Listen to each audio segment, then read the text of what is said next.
ಕೊರಟಗೆರೆ ತಾಲೂಕು ಕೋಳಾಲ ಹೋಬಳಿಯ ಹೊಸಕೋಟೆ ಗ್ರಾಮದ ಸರ್ಕಾರಿ ಹಿರಿಯ ಪ್ರಾಥಮಿಕ ಪಾಠಶಾಲೆಯಲ್ಲಿ 2025-26ನೇ ಸಾಲಿನ ಶಾಲಾ ಸಂಸತ್ತು ಚುನಾವಣೆಯನ್ನು ನಡೆಸಲಾಯಿತು.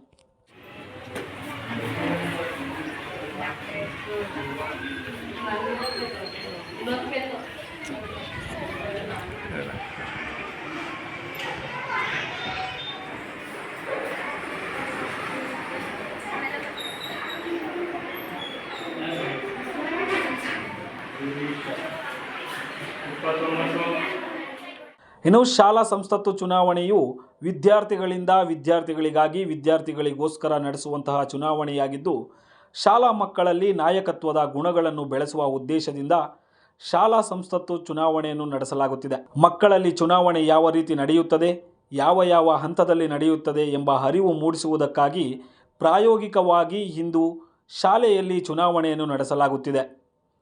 ಶಾಲಾ ಮಕ್ಕಳಲ್ಲಿ 17 ಜನ ಚುನಾವಣೆಯಲ್ಲಿ ಸ್ಪರ್ಧಿಸಿದ್ದಾರೆ.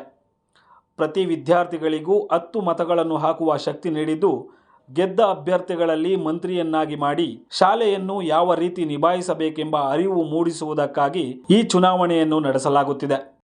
ಶಾಲೆಯಲ್ಲಿ ಈ ದಿನ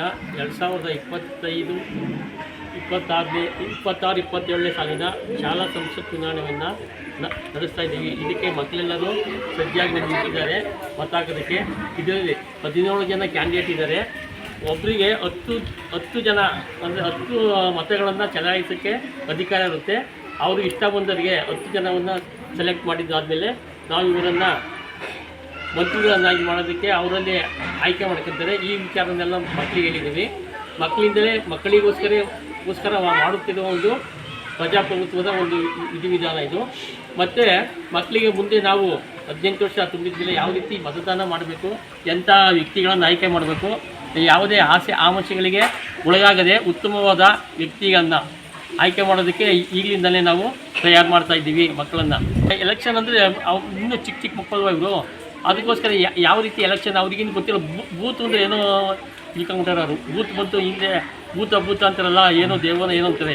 ಆದರೆ ಆ ರೀತಿಯಲ್ಲಿ ಈಗಲೇ ಮಕ್ಕಳಿಗೆ ಬೂತ್ ಅಂದರೆ ಏನು, ಯಾವ ರೀತಿ ಎಲೆಕ್ಷನ್ ಆಗೋದು, ಅದರಲ್ಲಿ ಐಡೆಂಟಿ ಕಾರ್ಡು ತೋರಿಸ್ಬಿಟ್ಟು ಅವ್ರಿಗೆ PRO ಇರ್ತಾರೆ. ಅದರಲ್ಲಿ ಐಡೆಂಟಿ ಕಾರ್ಡ್ ತೋರಿಸಿ ಮುಂದೆ ಕಳಿಸ್ತಾರೆ. ಅವ್ರ ಹೆಸರನ್ನು ಅಲ್ಲಿ ಮೆನ್ಷನ್ ಆಗಿರುತ್ತೆ. ಅದ್ರ ಮುಂದೆ ನಾವು ಸೈನ್ ಹಾಕ್ಸ್ಕೊತೀವಿ. ಸೈನ್ ಹಾಕ್ಸಿ ಮತದಾನ ಹಾಕಿದ್ದಾದಮೇಲೆ ಒಂದು ಮತಪೆಟ್ಟಿಗೆ ಇರುತ್ತೆ. ಮತಪೆಟ್ಟಿಗೆ ಒಳಗೆ ಆ ಒಂದು ಮತದಾರ ಚೀಟಿಯನ್ನು ಹಾಕ್ತೀವಿ. ಚೀಟಿ ಹಾಕಿ ಮಕ್ಕಳಿಗೆ ಇದರಿಂದ ಮುಂದೆ ಹೇಗೆ ನಾವು ಮತದಾನ ಮಾಡಬೇಕು, ಪ್ರಕ್ರಿಯೆ ಹೇಗಿದೆ, ಚುನಾವಣೆ ಪ್ರಕ್ರಿಯೆ ಯಾವ ರೀತಿ ಇದೆ ಅನ್ನೋದನ್ನು ಈಗಲಿಂದ ನಾವಿಗೆ ಅರ್ಥ ಮಾಡಿಕೊಡ್ತಾ ಇದ್ದೀವಿ. 2025-26ನೇ ಸಾಲಿನ ಶಾಲಾ ಸಂಸತ್ ಚುನಾವಣೆ ಇವತ್ತು ಇಲ್ಲಿ ನಡೀತಾ ಇದೆ. ಈ ಶಾಲಾ ಸಂಸತ್ ಚುನಾವಣೆ ಉದ್ದೇಶ ಏನಪ್ಪ ಅಂತಂದರೆ, ಮಕ್ಕಳಿಗಾಗಿ ಮಕ್ಕಳಿಗೋಸ್ಕರ ನಡೀತಕ್ಕಂಥ ಒಂದು ಸಂಸತ್ ಚುನಾವಣೆಯಾಗಿದೆ ಇದು.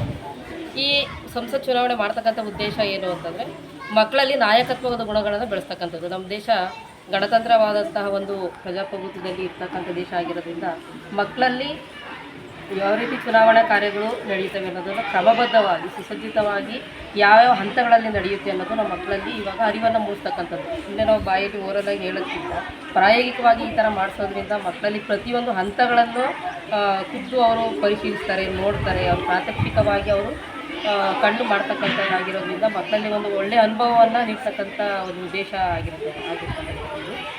ಹಾಗಾಗಿ ಮಕ್ಕಳಲ್ಲಿ ಇವಾಗ ನಾವು ನಾಯಕತ್ವ ಗುಣಗಳನ್ನು ಪಾಠದಲ್ಲಿ ಹೇಳೋದಕ್ಕಿಂತ ಈ ರೀತಿ ಎಲೆಕ್ಷನನ್ನು ಮಾಡಿ ಅವರು ಎಲೆಕ್ಷನಲ್ಲಿ ಅಭ್ಯರ್ಥಿಗಳನ್ನು ಕ್ಯಾಂಡಿಡೇಟ್ ನಿಂತು ಎಲೆಕ್ಷನಲ್ಲಿ ಗೆದ್ದು ಅವರು ಏನಾದರೂ ಮಂತ್ರಿಗಳಿಗೆ, ನಾವು ನಮ್ಮ ಶಾಲೆಯಲ್ಲಿ ಶಿಕ್ಷಣ ಮಂತ್ರಿ, ಆರೋಗ್ಯ ಮಂತ್ರಿ, ಈ ಥರ ಕೆಲವು ಹುದ್ದೆಗಳನ್ನ ನಾವು ಒಂದು 10 ಹುದ್ದೆಗಳನ್ನ ನಾವು ಇಲ್ಲಿ ಆಯ್ಕೆಯನ್ನು ಮಾಡ್ಕೊಂಡಿರ್ತಕ್ಕಂಥದ್ದು.